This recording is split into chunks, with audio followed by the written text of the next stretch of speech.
Nagpapatuloy ang sinasagawang relief operations para sa mga residenteng naapektuhan ng nagdaang lindol sa Mindanao.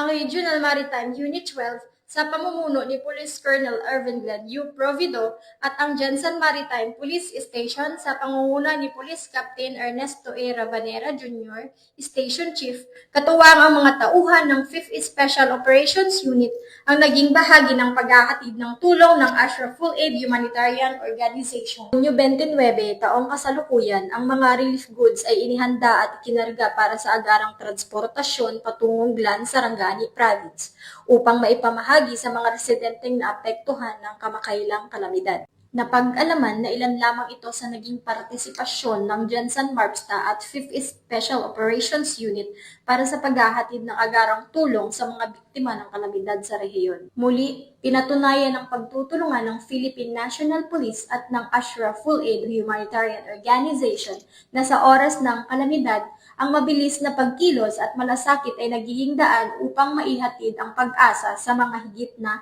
nangangailangan. Sa pamamagitan ng sama-samang pagsisikap, patuloy na naipaparating ang agarang tulong at naipapakita ang tunay na diwa ng bayanihan para sa mga pamilyang naapektuhan ng lindol. Bagong PNP para sa bagong Pilipinas. Patuloy ang serbisyong mabilis, tapat at nararamdaman.